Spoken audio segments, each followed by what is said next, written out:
Hi friends, welcome to Raja's kitchen. ఈరోజు నేను మీకు ఈ వీడియోలో దోసకాయ పచ్చడి ఎలా చేయాలో చూపిస్తాను. అయితే సమ్మర్లో దోసకాయ ఎంత తింటే అంత మంచిదండి, చలవ చేస్తుంది. అయితే దోసకాయ కొన్నప్పుడు గట్టిగా ఉన్నవి తీసుకోండి, కూరకి పచ్చడికి బాగుంటాయి. ఒకవేళ ముగ్గిపోతే పడేయకండి, చక్కగా కట్ చేసుకుని షుగర్ యాడ్ చేసుకోకపోయినా తింటే చాలా మంచిదండి, చలవ చేస్తుంది. దోసకాయ మన హెల్త్కి చాలా మంచిదండి. వీడియోలోకి వెళ్దామా మరి? ముందుగా పెద్దగా ఉన్న 2 వంకాయలు తీసుకుని ఇలా చిన్న చిన్న ముక్కల కింద కట్ చేసుకోవాలి. ఇప్పుడు ప్యాన్లో 2 స్పూన్స్ ఆయిల్ వేసుకుని ఆల్రెడీ మనం కట్ చేసి ఉంచుకున్న వంకాయలన్నీ దాంట్లో వేసుకోవాలి. ఇలా వేసుకున్న తర్వాత మూత పెట్టి మనం మగ్గనివ్వాలి. ఇప్పుడు మనం దోసకాయలు పీల్ తీసి ఉంచుకోవాలి. ఇలా పీల్ తీసుకున్న దోసకాయల్ని కట్ చేసి దానిలో ఉన్న సీడ్స్ అన్నీ కూడా తీసేయాలి. సీడ్స్ చాలా చిన్న చిన్నగా ఉంటాయి కాబట్టి నీట్గా శుభ్రంగా తీసుకోవాలి. ఈ విధంగా శుభ్రంగా తీసిపెట్టి ఉంచుకోవాలి.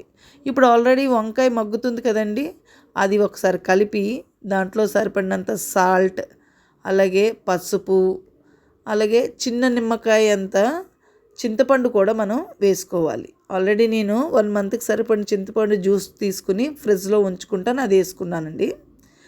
ఇలా వేసుకుని బాగా కలుపుకున్న తర్వాత మగ్గిన తర్వాత మనం స్టవ్ ఆఫ్ చేసి చల్లారి పెట్టుకోవాలి. ఇప్పుడు దోసకాయల్ని సగం చిన్న ముక్కల కింద సగం పెద్ద ముక్కల కింద కట్ చేసుకోవాలి. ఈ విధంగా కట్ చేసుకున్న తర్వాత పెద్ద ముక్కలన్నీ కూడా మనం మిక్సీ జార్లో వేసుకోవాలి.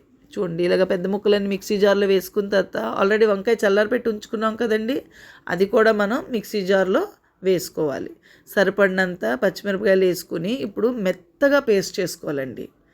ఇలా మెత్తగా పేస్ట్ చేసుకున్న తర్వాత అది ఒక బౌల్లోకి వేసుకుని చిన్న చిన్న ముక్కలు కట్ చేసుకున్నాం కదా, అవి కూడా వేసుకుని బాగా కలుపుకోవాలి. ఈ పేస్ట్ ఈ చిన్న ముక్కలు కలిసే వరకు బాగా కలుపుకోవాలి మనం.